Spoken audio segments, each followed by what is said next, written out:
സമാധാന മതസ്ഥർക്കെതിരെയുള്ള ഒരു പ്രക്ഷോഭമായിട്ടാണ് ലണ്ടനിൽ നടന്നതെങ്കിൽ അതിന്റെ പ്രധാനപ്പെട്ട കാര്യം അവർ വെച്ചു പുലർത്തുന്ന വകതിരിവില്ലായ്മയാണ്. അഭയാർത്ഥിയുടെ വേഷം കെട്ടിക്കൊണ്ട് അവിടെ ചെന്ന് കയറി, അവിടെ പെറ്റുകൂട്ടി, അവിടെ പെരുകി ആ മണ്ണിന്റെ അവകാശികളായി മാറുക, അവരുടെ സാംസ്കാരിക പരിസരത്തെ നശിപ്പിക്കുക, സാമൂഹ്യ സാഹചര്യത്തെ ഇല്ലാതാക്കുക, ആധിപത്യം ഉറപ്പിക്കുക, ആ നാട്ടിലെ പെണ്ണുങ്ങളോട് പോയി സ്വർഗം വേണ്ടേടി നിനക്ക് തുണിയെടുത്ത് നടന്നുകൂടെ എന്ന് ചോദിക്കുക. എത്രമാത്രം വകതിരിവില്ലാത്ത പുങ്കന്മാരാണ് ഇവര്.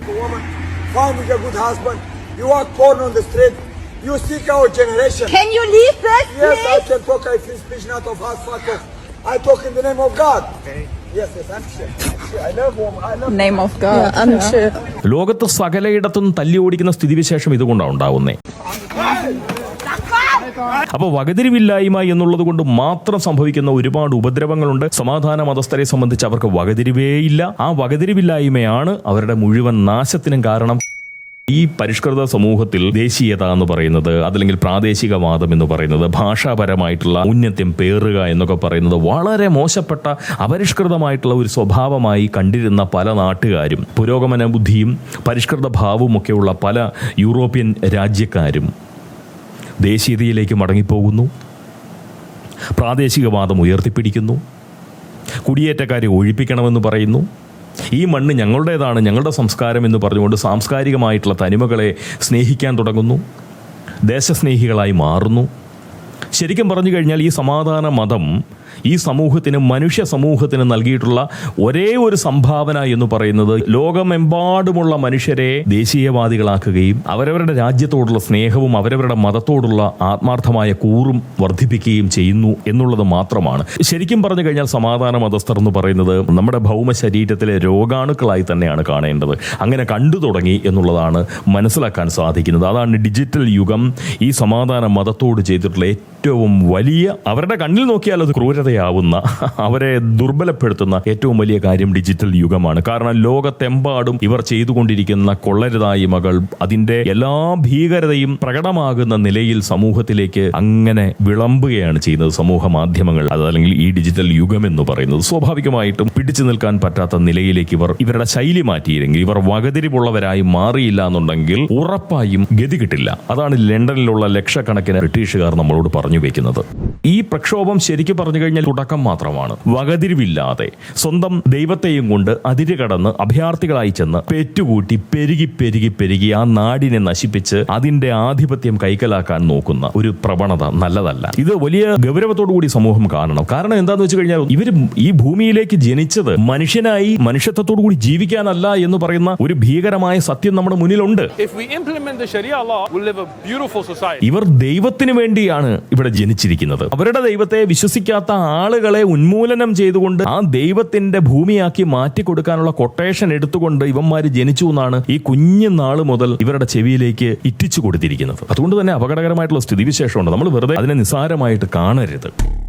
ഒന്നുകിൽ ഇതിന് ശരിയായ ചികിത്സ കൊടുക്കുക, അതല്ല എന്നുണ്ടെങ്കിൽ ഇത് അവർക്ക് തന്നെ നാശം വരുന്ന രീതിയിലുള്ള പ്രകടനമാണ് അവർ നടത്തിക്കൊണ്ടിരിക്കുന്നത്. വേറൊരു മതവും പാടില്ല, വേറൊരു ദൈവവും പാടില്ല, ഞങ്ങളുടെ വിശ്വാസം മാത്രമേ പാടുള്ളൂ. യൂറോപ്പിലൊക്കെ ചെന്നുകൊണ്ട് ആ നാട്ടിലുള്ള പെണ്ണുങ്ങളോട് നിങ്ങൾക്ക് തുണി കൊടുത്ത് നടന്നുകൂടെ എന്ന് ചോദിക്കുന്ന ഒരു മതവസ്ത്രധാരിയെ അറപ്പോടുകൂടി മനുഷ്യർ കണ്ടുപോകില്ലേ? ലണ്ടനിൽ മാത്രമല്ല, ഞാൻ പറഞ്ഞത് നമ്മുടെ കേരളത്തിലെ ഈ മലബാറിലെ ഒരു ക്ഷേത്രത്തിന്റെ പറമ്പിലൂടെ മതവസ്ത്രധാരിണികളായിട്ടുള്ള മതമംഗകൾ യാതൊരു ഉളുപ്പുമില്ലാതെ ഫലസ്തീന് വേണ്ടിയിട്ട് പ്രകടനം നടത്തിക്കൊണ്ടു പോകുന്നു അമ്പലപ്പറമ്പിലൂടെ. വകതിരിവിന്റെ അംശമുണ്ടെങ്കിൽ അത് ചെയ്യാൻ പാടുണ്ടോ? വേറെ ഏതെങ്കിലും നാട്ടിൽ നടക്കുമോ? ഇത് അവരുടെ പറമ്പാണ്, നമ്മൾ ഇതിലേക്ക് കയറിക്കൊണ്ട് ഇതുപോലെ നമ്മുടെ ഒരു കാര്യത്തിന് വേണ്ടിയിട്ട് ഇറങ്ങി നടക്കുന്നത് ശരിയല്ല എന്ന് തോന്നൽ, ആ തോന്നൽ ഉണ്ടാവുന്നതിനല്ലേ വകതിരിവ് എന്ന് പറയുന്നത്. ഏതെങ്കിലും ഒരു മതമംഗയ്ക്ക് അവിടെ ഉണ്ടായിട്ടുള്ളൂ, വിഷങ്ങളല്ലേ എന്ന് നമുക്ക് തോന്നിപ്പോവല്ലേ? ഇങ്ങനെയാണോ പെരുമാറേണ്ടത്? അന്യന്റെ പറമ്പിലൂടെ കയറി അവകാശം പോലെ നടക്കുക എന്ന് പറഞ്ഞാൽ അത്ര പ്രാകൃത ബുദ്ധിയുള്ളത് കൊണ്ടല്ലേ? അവരാരും മനുഷ്യരായിട്ട് ജീവിക്കുന്നില്ല. അവർ മതസ്ഥർ മാത്രമാണ്, മതരോഗാണുക്കളാണ്, അവർക്ക് മനുഷ്യത്വമില്ല. അത് സത്യമാണ്, അത് ലോകം അറിഞ്ഞുകൊണ്ടിരിക്കുകയാണ്. അതുകൊണ്ട് വകതിരിവിൻ്റെ അംശം പോട്ടെ, വെളിവ് അവനവൻ്റെ അതിജീവനത്തെക്കുറിച്ചുള്ള ഒരു ആശങ്കയെങ്കിലും ഉണ്ടെന്നുണ്ടെങ്കിൽ ഈ സംഘടിത ശക്തി നിങ്ങൾക്ക് ഗുണം ചെയ്യില്ല. അത് വലിയ രീതിയിൽ ഉപദ്രവമേ ആകുള്ളൂ. ലോകം കണ്ടുകൊണ്ടിരിക്കുകയാണ്. ഇത് തെമ്മാടിത്തരമാണ്. ബ്രിട്ടീഷുകാരെ പോലും, ആ വെള്ളക്കാരെ പോലും അവരുടെ ശരിക്കും പറഞ്ഞു കഴിഞ്ഞാൽ അവര് ആരെങ്കിലും ഒന്ന് തള്ളക്കി വിളിക്കണമെങ്കിൽ പോലും അതിന് മുന്നേ ക്ഷമാപണം നടത്തിയിട്ടാണ് എക്സ്ക്യൂസ് മീ എന്ന് പറഞ്ഞിട്ടാണ് നീ പോടാ നാറി എന്ന് പറയുന്നത്. അത്ര സംസ്കാരവും ഒരു പ്രത്യേക സവിശേഷമായിട്ടുള്ള പെരുമാറ്റ മര്യാദകളും പുലർത്തുന്ന ആളുകളാണ്. ആരാണ് ഞങ്ങളുടെ രാജാവ്? കർത്താവാണ് ഞങ്ങളുടെ രാജാവ്. ആരാണ് ഞങ്ങളുടെ രാജാവ്? കർത്താവാണ് ഞങ്ങളുടെ രാജാവ് എന്ന് പറഞ്ഞുകൊണ്ട് തെരുവിൽ അവരെ ഇറക്കിപ്പിച്ചിട്ടുണ്ട് എന്നുണ്ടെങ്കിൽ ഈ സമാധാന മതസ്ഥരുടെ ഒന്ന് ആലോചിച്ച് നോക്കി. ഈ സമാധാന മതം എന്ന് പറയുമ്പോൾ ശരിക്കും പറഞ്ഞാൽ അവർക്ക് ആധിപത്യമുള്ള, അവർ ഭൂരിപക്ഷമാകുന്ന ഏതെങ്കിലും ഒരു മണ്ണിൽ ജനാധിപത്യമുണ്ടോ? മനുഷ്യത്വമുണ്ടോ? സ്വാതന്ത്ര്യമുണ്ടോ? സ്വസ്ഥതയുണ്ടോ? പിന്നെ എന്ത് സമാധാനം? ഇതൊന്നും ഇല്ലാതെ എന്ത് സമാധാനമാണ്? അപ്പോൾ ഇതൊക്കെ വളരെ അപകടകരമായിട്ടുള്ള സ്ഥിതിവിശേഷമാണ്. ഞാൻ പറയുന്നത് വകതിരിവുള്ളവരാവൂ. വകതിരിവില്ലാതെ പോവുകയാണ് എന്നുണ്ടെന്നുണ്ടെങ്കിൽ നിങ്ങൾ തീർച്ചയായിട്ടും വലിയ നാശത്തിലേക്കാണ് പോകുന്നത്. എത്ര പെരുകിയാലും എത്ര പെറ്റുപെരുകിയാലും അതിജീവിക്കാൻ കഴിയാത്ത നിലയിലുള്ള നഷ്ടങ്ങൾ സംഭവിച്ചുകൊണ്ടിരിക്കും. ഇപ്പൊ ഗാസയിലെ ചുട്ടരിച്ചിൽ കണ്ടില്ലേ? അത് വംശഹത്യ എന്ന് പറയുമ്പോൾ മര്യാദയ്ക്കിരുന്നതല്ലേ? ആ ഇസ്രായേലിൽ പറന്നിറങ്ങി 10,000-ലധികം ഇസ്രായേലികളെ ജൂതവിരോധം കൊണ്ട്, വെറുപ്പ് കൊണ്ട്, വംശവിരോധം കൊണ്ട് കൊന്നു തള്ളി, കുറെ പേരെ പിടിച്ചുകൊണ്ടും പോയി, കൊല്ലാക്കൊല ചെയ്ത് എന്തെല്ലാം ഉപദ്രവങ്ങൾ ഇസ്രായേലിന് നേരെ ചെയ്യാമോ അതെല്ലാം ചെയ്തിട്ട് അവർ തിരിച്ചടിക്കും. കാരണം അവർക്ക് ഭീഷണിയാണ്. അയൽപക്കത്ത് സമാധാനം വിതച്ചുകൊണ്ടല്ല കിടക്കുന്നത്. സമാധാന മതം എന്ന് പറഞ്ഞു കഴിഞ്ഞാലും ഉപദ്രവിക്കുകയാണ്. മണ്ണിനടിയിൽ പോലും തുരങ്കം, എലികളെ പോലെ തുരങ്കമുണ്ടാക്കി അവിടെ ഇരുന്നുകൊണ്ട് അള്ളുക. ജീവിക്കാൻ വയ്യാത്ത ഇവന്മാരില്ലാതായാൽ മാത്രമേ ജീവിക്കാൻ പറ്റൂ എന്ന് പറയുന്ന ഒരു അവസ്ഥ ഇസ്രായേലികൾക്ക് പകർന്നു കൊടുക്കുന്നത് ആരാണ്? അത്തരം സംഘടനകൾക്കെതിരെ ഏത് സമാധാന മതസ്ഥനാണ് പറയുന്നത് ഇത് ഞങ്ങൾ ഇത്തരത്തിൽപ്പെട്ടതല്ല, ഞങ്ങൾ ഈ തീവ്രവാദത്തിൽ ഞങ്ങൾ കൂടുന്നില്ല, ഞങ്ങൾക്ക് ഇത്തരം ഒരു മത തീവ്ര ബുദ്ധിയില്ല എന്ന് ആരെങ്കിലും പറയുന്നുണ്ട്? ഇല്ല. വന്ന് സമാധാന മതസ്ഥർ രണ്ട് തരത്തിലേ ഉള്ളൂ. ഒന്ന് കൊടും തീവ്രവാദികളും മറ്റൊന്ന് മിത തീവ്രവാദികളും. ഈ നിലയിലേക്ക് മാറിപ്പോകരുത്.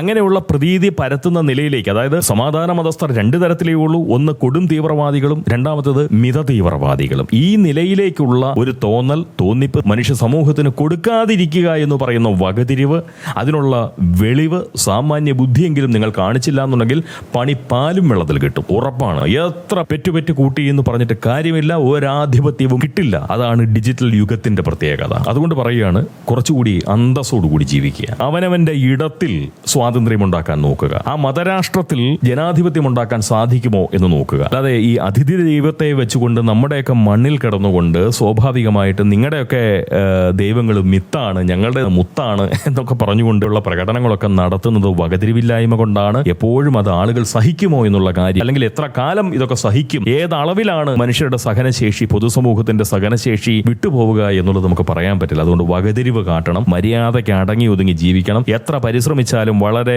ചെറിയൊരു കാലം മാത്രമേ നമുക്ക് ഈ ഭൂമിയിൽ ജീവിക്കാൻ പറ്റൂ. എന്നിട്ട് പോലും എത്രയോ തലമുറകൾക്കപ്പുറമുള്ള, എത്രയോ നൂറ്റാണ്ടുകളപ്പുറം കടന്ന ഒരു വിഷബുദ്ധിയാണ് ശരിക്കും പറഞ്ഞു കഴിഞ്ഞാൽ ഇന്നും ഈ ഡിജിറ്റൽ യുഗത്തിലും ഇത്രയും പരിഷ്കൃതമായിട്ടുള്ള ഒരു സാമൂഹ്യ സംസ്കാര ഭാവങ്ങളെ ഒക്കെ തന്നെ വെല്ലുവിളിച്ചുകൊണ്ട് അതിനൊക്കെ ഭീഷണിയായിക്കൊണ്ട് കഴിയുന്നത് എത്രയോ ഗോത്ര കാലത്തുള്ള പ്രാകൃത ബുദ്ധിയാണ് ഇന്നും ഇവിടെ കൊണ്ടു നടക്കുന്നതെന്ന് പറയുമ്പോൾ നമ്മൾ ആലോചിക്കണം. ഒരു 10-50 വർഷത്തിൽ, അല്ലെങ്കിൽ 70-80 100 വർഷത്തിൽ താഴെയുള്ള ഒരൊറ്റ മനുഷ്യന്റെ ഒരു ജീവിതം കൊണ്ടല്ല, എത്രയോ തലമുറകളിലേക്കാണ് ഈ വിഷം, ഇങ്ങനെ മതവിഷം പടർത്തിക്കൊണ്ടു പോകുന്നത്. സ്വർഗത്തിലേക്ക് പോകാൻ വേണ്ടി ഇവിടെ സഹജീവികളെ കൊല്ലാൻ മുട്ടി നടക്കുന്നത്. ഞങ്ങളുടെ സ്വന്തം ദൈവത്തെ വിശ്വസിക്കാത്തവരൊക്കെ അവരെല്ലാം തീർത്താൽ മാത്രമേ കൂറി സമേതരായി സ്വർഗത്ത് ജീവിക്കാൻ സാധിക്കൂ എന്ന് പറഞ്ഞുകൊണ്ട് ഇത്രയും വികലമായ, പ്രാകൃതമായ, മനുഷ്യവിരുദ്ധമായിട്ടുള്ള ചിന്തയോടുകൂടി ഇങ്ങനെ കഴിയാൻ പറ്റുന്നത് നന്നായിക്കൂടെ, വകതിരിവുള്ളവരായിക്കൂടെ എന്ന് മാത്രമേ പോകാൻ ചോദിക്കുന്നുള്ളൂ. ഗതികെട്ട് ചോദിച്ചു പോവാണ്, നാണക്കേട് കൊണ്ട് ചോദിക്കുകയാണ്. ഇങ്ങനെ ഇതുങ്ങളെയൊക്കെ താങ്ങിക്കൊണ്ട് നടക്കാൻ ഇവിടെ ആളുകളുണ്ടല്ലോ എന്നുള്ളതാണ്. ഞാൻ ഒന്നും പറയുന്നില്ല. ഒന്ന് ആലോചിച്ച് നോക്കിയേ, ആ മലബാറിലെ മറ്റേ ആ മതവസ്ത്രത്തിൽ അമ്പലപ്പറമ്പിലൂടെ നടന്ന ആ മതമംഗമാരെ, അവരുടെ ഫലസ്തീൻ പ്രേമത്തെ സത്യം പറഞ്ഞാൽ ഇങ്ങനെ വകതിരിവില്ലാത്ത ജന്മങ്ങളായിട്ട് എങ്ങനെയാണ് മനുഷ്യരെ വാർത്തെടുക്കാൻ സാധിക്കുന്നത് എന്നുള്ളത് അത്ഭുതകരമായിട്ടുള്ള ഒരു ചിന്തയ്ക്ക് വകവെക്കുന്ന കാര്യമാണ് കേട്ടോ. പോകാൻ നിർത്തുകയാണ്. അയ്യോ പറഞ്ഞു പോയി. കാരണം എനിക്ക് ആ ലണ്ടനിൽ അവരുടെ ആ ഒരു ഗതികേട് കണ്ടപ്പോൾ, അവരുടെ ആ ഒരു പ്രക്ഷോഭത്തിലൂടെ അവർ പ്രകടിപ്പിക്കുന്ന നിസ്സഹായത കണ്ടപ്പോൾ സത്യം പറഞ്ഞാൽ ഇത്രയും പറഞ്ഞില്ല എന്നുണ്ടെങ്കിൽ ബുദ്ധിമുട്ട് തോന്നും. അതുകൊണ്ട് വളരെ ആത്മാർത്ഥമായിട്ട് പറയുകയാണ്,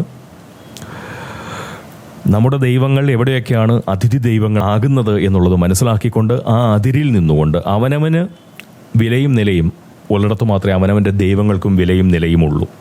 അതുകൊണ്ട് അതിര് കടന്ന് നടത്തിക്കൊണ്ടിരിക്കുന്ന ഒരു പ്രകടനവും നല്ലതല്ല. അന്യന്റെ മണ്ണ് അവനവൻ്റെതാക്കി മാറ്റാനായിട്ട് നടത്തുന്ന ഒരു പ്രസവവും നല്ല പ്രസവമല്ല.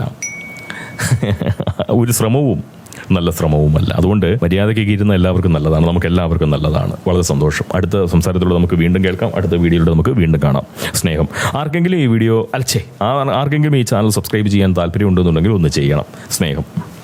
Tata. If we implement the Sharia law, we'll live a beautiful society.